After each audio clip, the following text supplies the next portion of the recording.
equivalent circuit, or the equivalent water, would be the pressure or the force we exert on the water to push it through this pipe. And we call that, in terms of water, pressure, or pounds per square inch. And that would be the equivalent of our voltage. That is the force that is pushing this water through the pipe. Now the next item would be the volume. And volume in water is rated the same way. It's the amount of water that passes a given point in a given amount of time.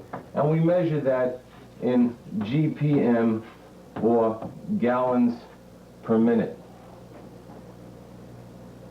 So you can see that these two terms describe the flow. Here we have PSI and the number of gallons per minute. And here we have voltage and we have current, both being the force and current being the amount of electrons passing a given time. Now the point is, how do we control this? Well, if we take a look at our water analogy, we can control water in many different ways. One way is to put a restriction in the line. Another way would be to put a valve in the line. And if we put a valve in the line, we can turn this line on and off at will. And if we put a restriction in the line or reduce the size of the pipe, we can also control the amount of water that it will flow through here. Where so many gallons a minute can flow over here through this pipe, that amount is reduced to this size pipe. Now the equivalent of a restriction in a water pipe would be a resistor, and that is how we control the flow of electrons in an electronic circuit. And resistors is the next topic. We're going to learn exactly what they look like and how we go about checking them in a circuit using a digital meter. And if you'll turn to the section in your manual that came with this tape about resistors, and if you take out the bag of resistors that we sent with the tape, we can get started on that.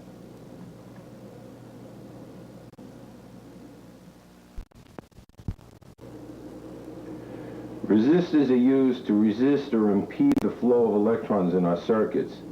These are all resistors, different types, different sizes, and different values. Now, resistance is what we're looking at right now.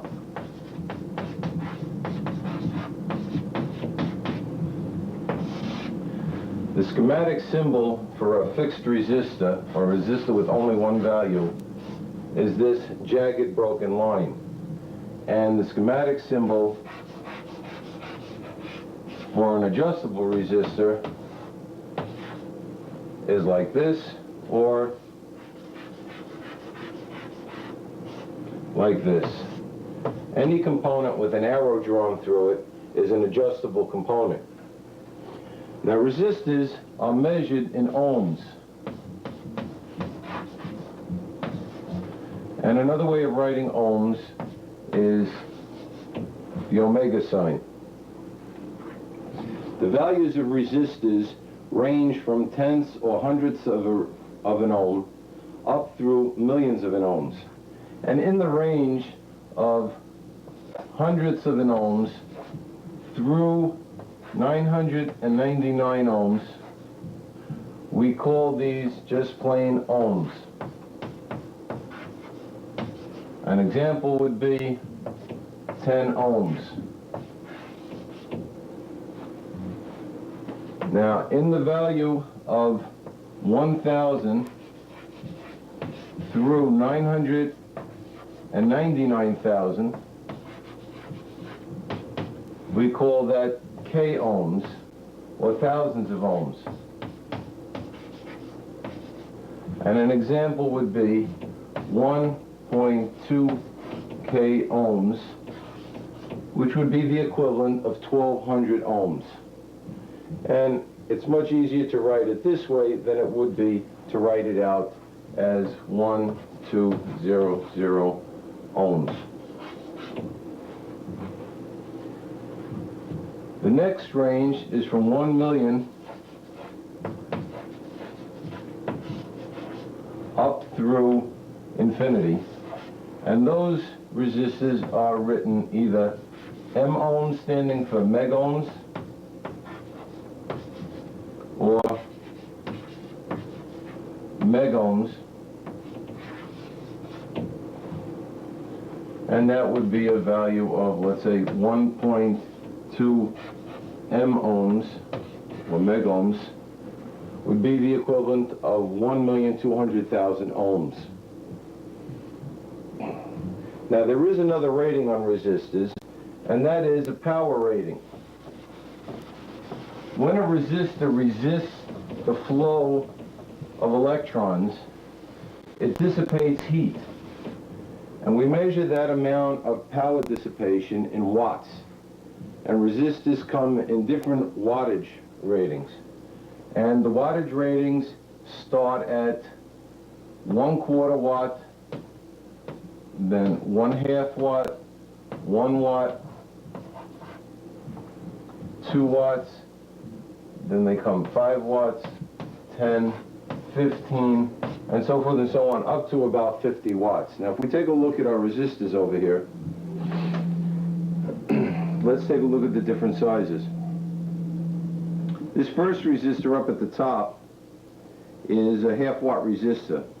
And this type of resistor, you'll find one in your package that we sent you. This type of resistor is what we call a flame-proof resistor. And that is because resistors are usually made of carbon, which is a fairly decent conductor, but not a perfect conductor. And what will happen with carbon is if the resistor should crack or overheat and crack, the two ends become like an arc welder, and a flame can come out. These resistors are specially coated with a glass compound on the outside, so that cannot happen. Now, the next size down, you'll notice, is a 1 watt resistor, and you'll notice the sizes are getting bigger. And the size under that is a 2 watt resistor. When we go above 2 watts, usually resistors go to a different type of resistor altogether. These three are all carbon resistors, and this one is what we call a wire wound resistor.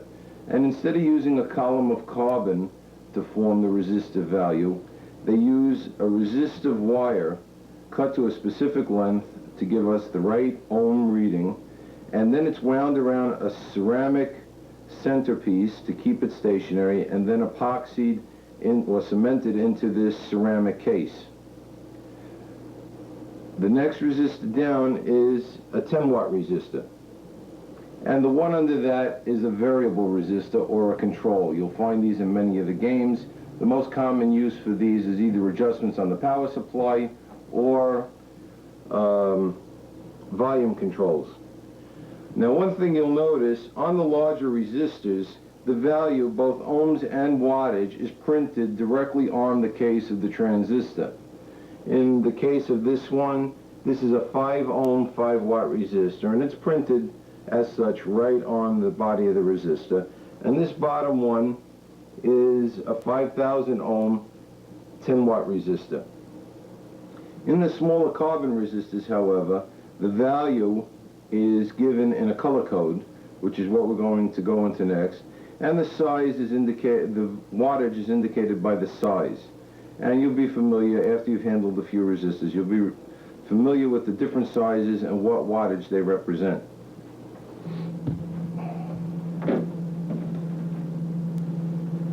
Now, the color code is fairly simple to use, and it's standard throughout the industry. Let me put down the letters.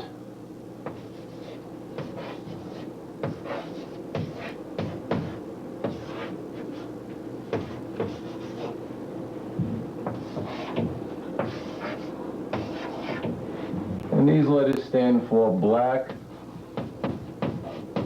brown, red, orange, yellow, green,